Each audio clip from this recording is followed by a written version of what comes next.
میں یہ پختہ عزم کرتا ہوں کہ میں دوبارہ کبھی اس گناہ کو نہیں کروں.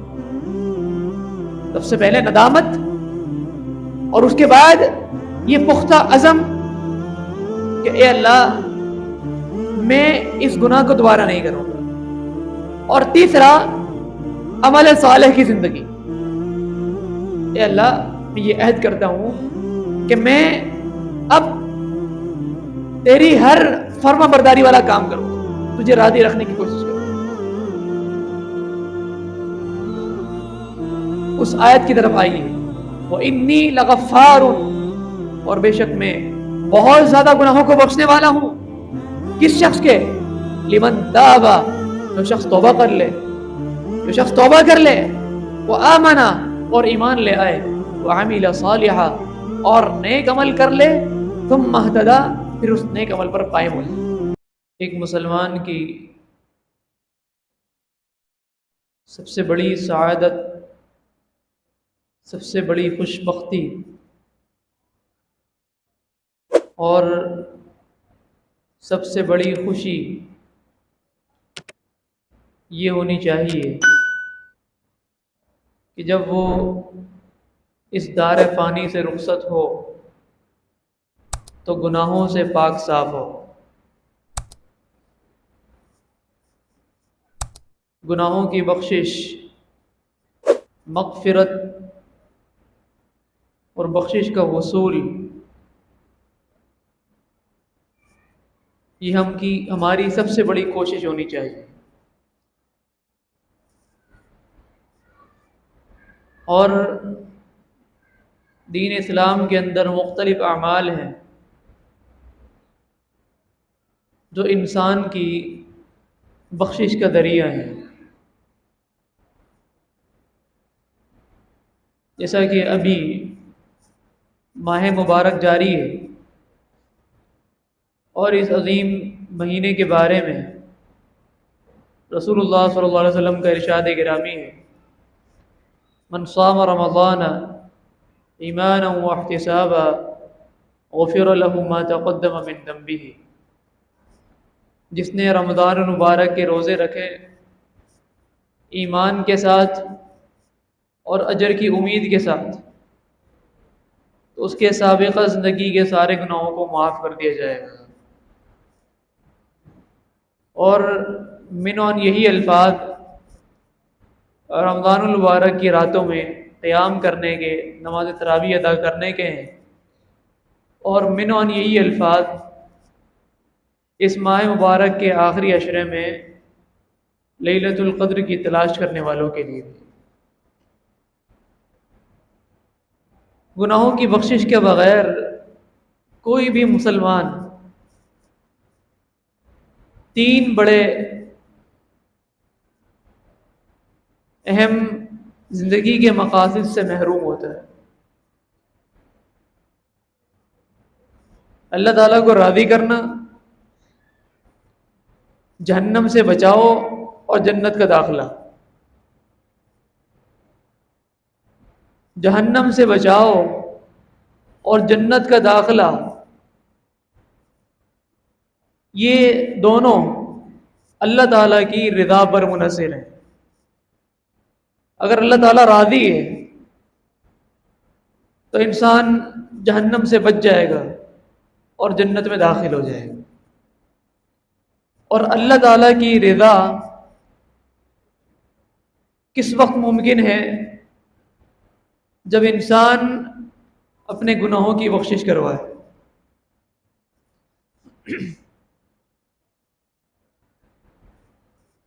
قرآن کریم کی جو آیت میں نے ابھی آپ کے سامنے تلاوت کی، اللہ تعالیٰ فرماتا ہے وَإِنِّي لَغَفَّارٌ، بے شک میں غفار ہوں، گناہوں کو بخشنے والا ہوں. یہ اللہ تعالیٰ کا ایک نام ہے. اللہ تعالیٰ کے پیارے پیارے اسماء الحسنہ میں سے ایک اسم ہے الغفار، بہت زیادہ گناہوں کو بخشنے والا. اسی طرح اللہ تعالیٰ کا ایک اور نام ہے الغفور، ان اللہ غفور الرحیم، بے شک اللہ تعالیٰ گناہوں کو بخشنے والا ہے۔ اسی طرح اللہ تعالیٰ کا ایک اور نام ہے غافر الذنب، گناہوں کو بخشنے والا۔ سب کے اندر ایک ہی معنی ہے، لیکن ان سب میں سب سے زیادہ مبالغہ، سب سے زیادہ گناہوں کی بخشش کا معنی غفار کے اندر موجود ہے۔ اللہ تعالیٰ کے اسم الغفار میں ہے، اس لیے کہ عربی کا قاعدہ ہے جس قدر حروف زیادہ ہوں گے کسی بھی نام کے اندر، جتنے زیادہ حروف ہوں گے اس کے اندر اتنا ہی معنی کی زیادتی ہوگی، معنی میں تاکید ہوگی۔ الغفور اس میں 4 حروف ہیں اور اس میں بخشش کا معنی ہے۔ غافر اس میں بھی 4 حروف ہیں اور اس میں بخشش کا معنی ہے۔ اور غفار اس میں 5 حروف ہیں اور اس میں بخشش کا معنی غفور اور غافر کے مقابلے میں زیادہ ہے۔ یعنی اللہ تعالیٰ اس آیت کریمہ میں یہ پیغام دے رہا ہے کہ میں بہت زیادہ گناہوں کو بخش دوں گا، جتنے بھی ہوں گے سب بخش دوں گا، چھوٹے ہوں گے ان کو بھی بخش دوں گا، بڑے ہوں گے ان کو بھی بخش دوں گا، اعلانیہ کی ہوں گے ان کو بھی بخش دوں گا، چھپ کر کی ہوں گے ان کو بھی بخش دوں گا، لیکن کچھ شرائط ہے۔ گناہ کس کے بخشے جائیں گے؟ لمن تاب، کچھ کام کرنے پڑیں گے، کچھ ہماری باتیں ماننی پڑیں گی۔ نمبر 1، جو توبہ کر لے۔ ان گناہوں کی بخشش ممکن ہے توبہ کے ذریعے، اور یہ توبہ انسان کے گناہوں کی بخشش کا ایسا راستہ ہے، ایسا آسان راستہ ہے کہ اگر انسان اس کو حاصل کر لے تو اس کو دنیا آخرت کی ساری بلائیاں مل گئی۔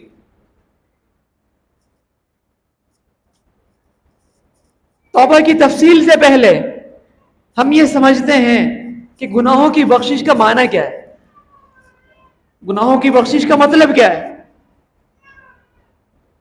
گناہوں کی بخشش، مغفرت، لفظ مغفرت ہم آپس میں دعا دیتے ہوئے بھی کہتے ہیں اللہ تعالیٰ اس کی مغفرت فرمائے۔ اس کا معنی کیا ہوتا ہے؟ اس کا معنی ایک حدیث کے اندر واضح ہوتا ہے کہ قیامت کے دن اللہ تعالیٰ اپنے نیک بندوں سے فرمائے گا سترتها علیک فی الدنیا وانا اغفرها لک اليوم، میں نے دنیا کے اندر ان گناہوں کو چھپا کر رکھا تھا اور آج میں تمہارے نامہ اعمال سے ان گناہوں کو صاف کر رہا ہوں۔ یہ بخشش کا معنی واضح ہو گیا۔ دنیا کے اندر گناہوں کو چھپانا، اللہ رب العزت کی طرف سے دنیا کے اندر گناہوں کو چھپانا، مخلوق کے سامنے وعدے نہیں کرنا، گھر والوں کے سامنے وعدے نہیں کرنا، کسی بھی شخص سے چھپا کر رکھنا، اور آخرت میں ان کو نامہ اعمال سے مٹا دینا، یہ گناہوں کی بخشش کا معنی ہے۔ اور یہ انسان کی سب سے بڑی سعادت کہ اگر اس کے گناہ بخش دیے جائیں تو وہ گناہوں سے پاک صاف ہو جائے گا، اور جو شخص گناہوں سے پاک صاف ہو جائے اس کے لیے جنت کا پروانہ ہے۔ جنت کے اندر کون لوگ جائیں گے؟ وہ لوگ جائیں گے جو پاک ہوں گے، پاکیزہ ہوں گے، جن کے گناہ دھل چکے ہوں گے، اور جب وہ جنت میں داخل ہونے لگیں گے تو فرشتے ان کا استقبال کرتے ہوئے کیا کہیں گے؟ سلام علیکم طبتم فادخلوها خالدین، تم پر سلامتی ہو، تم پاک لوگ ہو۔ فرشتے بھی اس بات کا اقرار کر رہے ہیں، فرشتوں کو بھی پتہ ہے کہ گناہوں سے پاک صاف ہو کر آئے، لہذا داخل ہو جاؤ اس جنت کے اندر ہمیشہ ہمیشہ کے لیے، اب یہاں سے باہر نہیں نکالے جاؤ۔ تو مغفرت کا معنی گناہوں کی بخشش، اور گناہوں کی بخشش کہتے ہیں دنیا کے اندر اللہ تعالی کی طرف سے گناہوں پر پردہ، اور آخرت میں ان تمام گناہوں کو نامہ اعمال سے صاف کر دینا، مٹا دینا۔ یہ گناہوں کی بخشش جو ہے، نامہ اعمال سے ان کا مٹنا ہے، اس کی کئی صورتیں ہیں۔ اس کی کئی صورتیں، اور ان تمام صورتوں میں پہلی سب سے آسان صورت توبہ ہے۔ اللہ کی حضور آؤ، گڑ گڑاؤ، معافی طلب کرو، اپنے گناہوں پر نادم ہو جاؤ، ندامت اختیار کرو، شرمندگی اختیار کرو، یہ عہد کرو، عزم کرو، اے اللہ میں آئندہ یہ گناہ نہیں کروں گا اور آئندہ نیکی کے راستے پر چلوں گا۔ یہ توبہ کا راستہ ہے۔ اگر انسان توبہ نہیں کرے گا تو پھر گناہوں کی بخشش کے اور بھی راستے ہیں، گناہ معاف ہو جائیں گے، ہر مسلمان کے گناہ معاف ہو جائیں گے،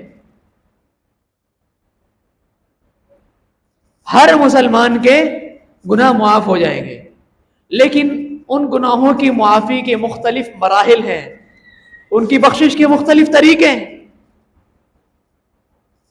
جو مسلمان توبہ نہیں کرے گا،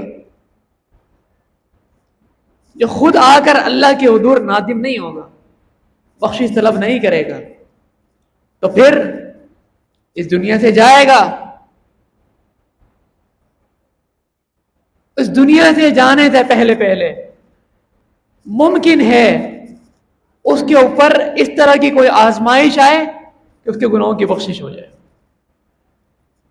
کوئی بیماری آ سکتی۔ ہم دیکھتے ہیں کئی ایسے لوگ ہیں پوری زندگی معصیت میں گزاری، اللہ تعالیٰ کی نافرمانی میں گزاری، عمر کے کسی حصے میں جا کر ان کو کوئی بیماری لگ جاتی، اب یہ شخص اپنی سابقہ زندگی پر نادم ہوتا ہے اور اس کی یہ بیماری اس کی سابقہ زندگی کے گناہوں کی بخشش کا ذریعہ بن جاتا ہے۔ بیماری کی جتنی شدت بڑھتی جاتی ہے، بعض بیماریاں جان لیوا ہوتی ہیں، وہ انسان کو اس وقت چھوڑتی ہیں جب اس کے جسم سے روح نکل جائے، جب تک سانس باقی ہو وہ بیماری اس کو لگی رہتی ہے۔ تو ممکن ہے یہ بیماری اس شخص کے گناہوں کی بخشش کا ذریعہ بن جائے۔ اس نے خود معافی نہیں مانگی، لیکن اللہ تعالیٰ نے اس پر کرم کیا، اپنی رحمت کی کہ دنیا کے اندر ہی ایسا سبب بنا دیا کہ اس کے گناہوں کو معاف کر دیا، اس کو بیماری دے کر۔ ممکن ہے یہ شخص کسی آفت کا شکار ہو جائے، مالی نقصان کا شکار ہو جائے، چلتا ہوا بزنس ہے، کاروبار ہے، اچانک آگ لگی، چند گھنٹوں کے اندر سب کچھ راکھ ہو گیا، سب کچھ تباہ و برباد ہو گیا۔ ممکن ہے اس شخص کا یہ نقصان، یہ مالی نقصان اس کے گناہوں کا کفارہ بن جائے۔ ایک شخص گناہوں کے اندر مبتلا ہے اور ساتھ ساتھ انتہائی تنگدستی کا بھی شکار ہے، ہر وقت پریشان رہتا ہے، ایک وقت کھاتا ہے دوسرے وقت کا پتہ نہیں ہوتا، ایک ہفتہ محنت مزدوری لگتی ہے، ملازمت لگتی ہے، اس کے بعد پھر بے روزگار ہو جاتا ہے، کچھ دن کام چلنے لگتا ہے، پھر مسائل آ جاتے ہیں۔ تو ممکن ہے اس کی یہ پریشانی اس کے گناہوں کے بخشش کا ذریعہ بن جائے۔ اگر یہ سب صورتیں نہ ہو، نہ انسان خود توبہ کرے اور نہ اللہ تعالی کی طرف سے اس پر کوئی ایسا ذریعہ اور سبب بنے کہ دنیا کے اندر اس کے گناہ معاف ہوں اور انسان اس دنیا سے جائے اور ان سارے گناہوں کو اپنے ساتھ لے کر جائے، تو پھر کیا بنے گا؟ جی ہاں، پھر یہ شخص قبر میں داخل ہوگا، قبر میں داخل ہوگا، ایمان اس کے پاس موجود ہے، کچھ نیک اعمال بھی ہیں اور کچھ گناہ ہیں،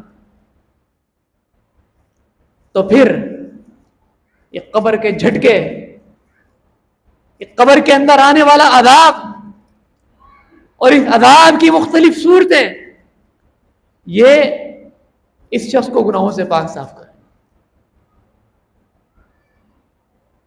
یہ ہمارے اوپر ڈیپینڈ کرتا ہے، یہ انحصار ہمارے اوپر ہے کہ ہم کیسی بخشش چاہتے ہیں۔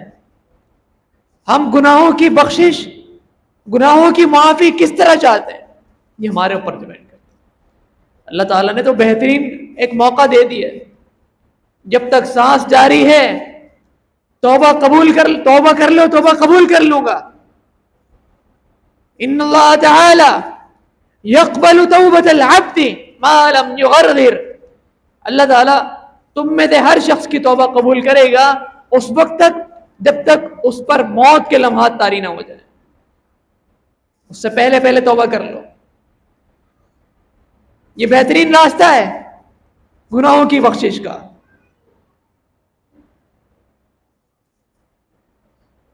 اور گناہوں کی بخشش کیسے ہوگی؟ دنیا کے اندر توبہ کے راستے سے کیسے ہوگی؟ توبہ کرتے ہوئے ساتھ ساتھ ایک اور شرط ہے، نیک اعمال کرنا۔ یعنی ایک شخص اپنی گناہوں کی زندگی پر نادم ہے اور وہ چاہتا ہے میں اللہ تعالیٰ کے حضور توبہ کر لوں، تو اللہ تعالیٰ کے آگے اس کو 3 عہد کرنے پڑیں گے، 3 عہد کرنے پڑیں گے۔ نمبر 1، اے اللہ میں اپنے اس گناہ پر نادم ہوں، یا میں اپنی ساری زندگی پر نادم ہوں۔ نمبر 2، اے اللہ میں یہ پختہ عزم کرتا ہوں کہ میں دوبارہ کبھی اس گناہ کو نہیں کروں۔ سب سے پہلے ندامت، اور اس کے بعد یہ پختہ عزم کہ اے اللہ میں اس گناہ کو دوبارہ نہیں کروں گا۔ اور تیسرا، عمل صالح کی زندگی۔ اے اللہ میں یہ عہد کرتا ہوں کہ میں اب تیری ہر فرما برداری والا کام کروں گا، تجھے راضی رکھنے کی کوشش کروں گا۔ اس آیت کی طرف آئیے، وَإِنِّي لَغَفَّارٌ، اور بے شک میں بہت زیادہ گناہوں کو بخشنے والا ہوں۔ کس شخص کے؟ لمن تاب، جو شخص توبہ کر لے، جو شخص توبہ کر لے، وہ آمنا، اور ایمان لے آئے، وعمل صالحا، اور نیک عمل کر لے، ثم اہتدی، پھر اس نیک عمل پر قائم ہو جائے۔ لہذا ہم میں سے ہر شخص گناہگار ہے، معصیت کا پتلا، پاپی، عاصی، اللہ تعالیٰ کی نافرمانیاں کر کر کے تھک گئے، اور اس قدر گناہوں سے لت پت نامہ اعمال ہو چکا کہ اب نیکیوں میں دل نہیں لگتا، اب اللہ تعالیٰ کی فرمانبرداری کے کاموں کے اندر توجہ نہیں رہتی، انہماک نہیں رہتا، دھیان نہیں رہتا، دل کے اندر خشوع خضوع نہیں آتا، دل آلودہ ہو چکا ہے، اور دل سیاہ ہو چکا ہے، دل انتہائی مہلک گناہوں کے اندر مبتلا ہو کر بند ہو چکا ہے۔ اس دل کو کھولنا ہے، اس دل کو صاف کرنا ہے، شفاف کرنا ہے، اپنے وجود کو، اپنے جسم کو، اپنے بدن کو گناہوں سے پاک صاف کرنا ہے۔ تو پھر گناہوں کی بخشش کا بہترین ذریعہ اللہ تعالیٰ نے دیا ہے، توبہ کر لو، توبہ قبول کر لو۔ اس دنیا کے اندر ہی اپنے آپ کو صاف کر لو، نامہ عمل صاف کروا لو، گناہ بخش دیے جائیں گے۔ وگرنہ کیا ہوگا؟ ممکن ہے دنیا کے اندر کوئی دوسرے ذریعے بن جائیں اور اس طرح تمہاری معافی ہو، یا پھر اس دنیا سے ایسے ہی جاؤ گے، اور پھر جب قبر کے اندر جاؤ گے تو قبر کے اندر جا کر جب قبر کے جھٹکے لگیں گے، تمہارے وجود کو سکیڑ دیا جائے گا، اور قبر کو اتنا تنگ کر دیا جائے گا کہ دائیں پسلیاں بائیں کی طرف، بائیں والی دائیں کی طرف، اس قدر انسان کے وجود کو جھنجھوڑا جائے گا، اور فرشتے آ کر مختلف قسم کے عذاب دیں گے، اور اس قدر اس کو جھٹکے دیے جائیں گے کہ یسمع کل حیوان الا الثقلین، کہ اس کی چیخ کو انسان اور جن کے علاوہ زمین کی کائنات کی ہر مخلوق سنے گی۔ قبر کے عذاب کا معاملہ اتنا آسان نہیں ہے، پھر ویسے گناہوں کی بخشش ہوگی۔ پھر اس طرح تمہیں معاف کیا جائے گا، پھر اس طرح تمہیں صاف کیا جائے گا. ابھی موقع ہے، توبہ کر لو، اپنے گناہوں کی بخشش کروا لو. صحابہ کرام کے ذوق اور شوق کو دیکھیے، کیسے عظیم جذبے ہیں. گناہوں کی بخشش کے مواقع تلاش کرتے تھے. ادھر اللہ کے رسول علیہ السلام کی طرف سے یہ خوشخبری ملتی، یہ اعلان ہوتا، تم میں سے کون ہے یہ عمل کر لے اس کے گناہ معاف ہو جائیں. تم میں سے کون ہے یہ عمل کر لے جنت کا داخلہ مل جائے. تم میں سے کون ہے جو ایک شخص کی ایک چیز کی ضمانت دے، میں اس کو جنت میں داخلے کی ضمانت دیتا ہوں. تم میں سے کون ہے یہ عمل کرے گا جہنم سے نجات پا لے گا. فوراً کھڑے ہوتے، اپنا نام لکھوا دیتے. ایک عورت آتی، اللہ کے رسول میرے لیے دعا کیجیے، میں ایک بیماری میں مبتلا ہوں. مشہور حدیث ہے،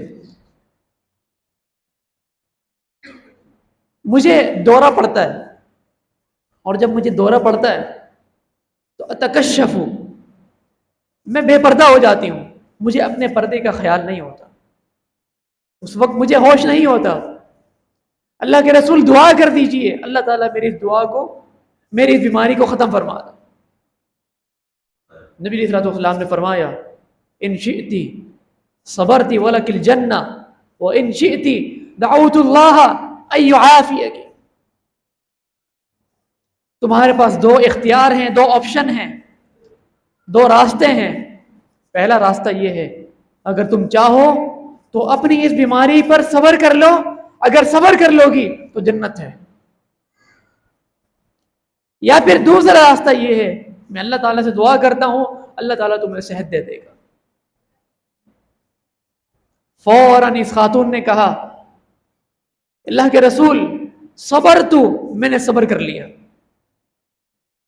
کوئی تردد نہیں، کوئی سوچنے کی بات نہیں، کوئی بہت زیادہ وقت نہیں لیا کہ میں دیکھتی ہوں میرے لیے کیا آپشن بہتر ہے. فوراً بغیر تردد کے یہ کہا صبر تو، اے اللہ کے رسول میں نے صبر کر لیا. عبداللہ بن عباس رضی اللہ تعالیٰ عنہ جلیل القدر صحابی ایک دن حرم مکی میں بیٹھ کر درس دے رہے، اپنے شاگردوں کو کہا کیا میں تمہیں جنتی عورت نہ دکھاؤں، زمین کے فرش پر جنتی عورت نہ دکھاؤں. وہ جو عورت طواف کر رہی ہے، یہ سیاہ فام عورت یہ طواف کر رہی ہے، یہ اس زمین کی پشت پر چلتی پھرتی جنتی عورت. پھر یہ سارا واقعہ بیان کیا کہ عورت آئی تھی اور اس نے آ کر اللہ کے رسول علیہ السلام سے اسی طرح کی بات کی تھی، اور جنت کے آپشن پر فوراً اس نے لبیک کہتے ہوئے اس کو قبول کر لیا. ہاں آخر میں یہ دعا ضرور کی، اللہ کے رسول یہ دعا کر لیں کہ اللہ تعالیٰ میرے پردے کو قائم رکھے اس تکلیف کی صورت میں. جب مجھ پر دورہ پڑے تو کم از کم میرا پردہ باقی رہے، باقی میں اس بیماری پر صبر کروں. انصار کتنی قربانیاں ہیں، انصار کی قربانیاں کتنی ہیں کہ نبی علیہ السلام کے مدینہ پہنچنے پر، صحابہ کرام کے مدینہ پہنچنے پر ہر ایک چیز پیش کر دی. اپنے گھر پیش کیے، اپنے اہل و عیال پیش کیے، اپنے باغات پیش کیے، اپنے مال پیش کیے، اپنے کاروبار پیش کیے، اللہ کے رسول کی ہر طرح سے مدد کی. ایک دن انصار کو ایک ضرورت پیش آ گئی.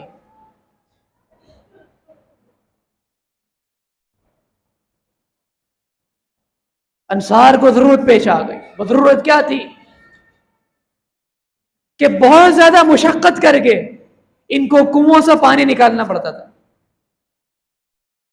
ایک خاص طریقہ ہوتا تھا، اونٹ کو باندھا جاتا، پھر اونٹ کو چلایا جاتا تھا اور ڈول کو زیر زمین کنویں میں ڈالا جاتا، وہاں سے پھر وہ پانی نکلتا تھا. ایک بڑا مشقت والا مرحلہ ہوتا تھا.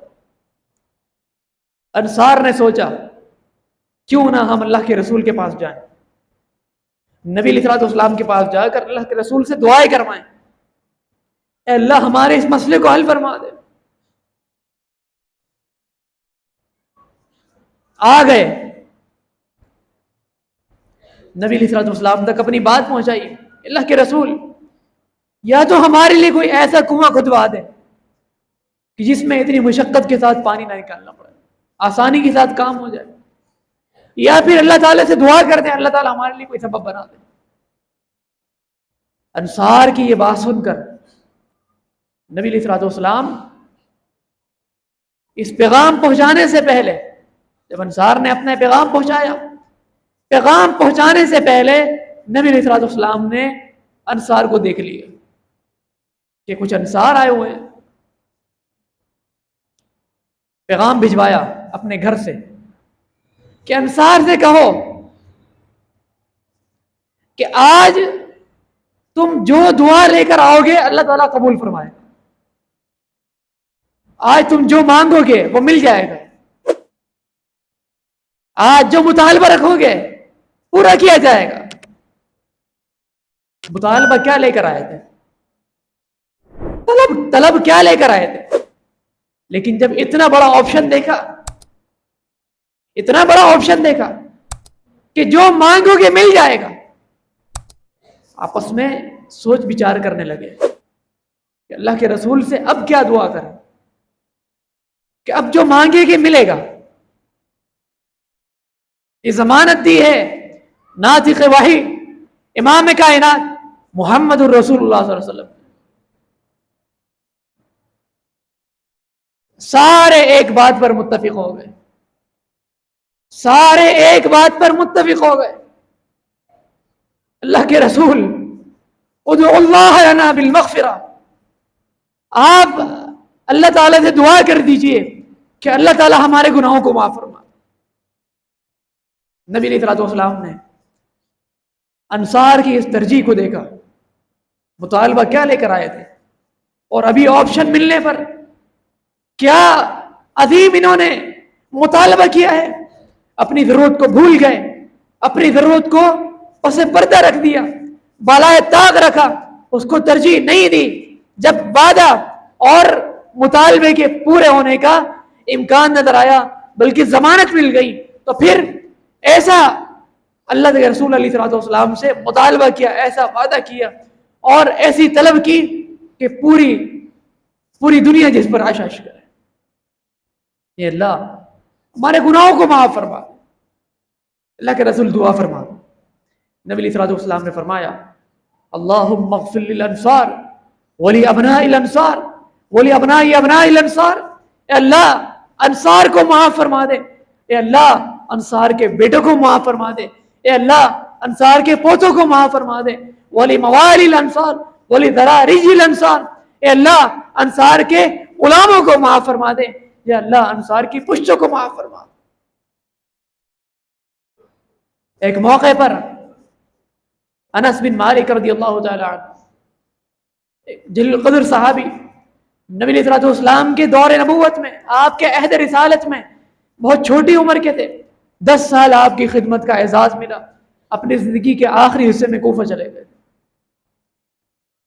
کوفہ غالباً بصرہ کا واقعہ، بہرحال عراق چلے گئے،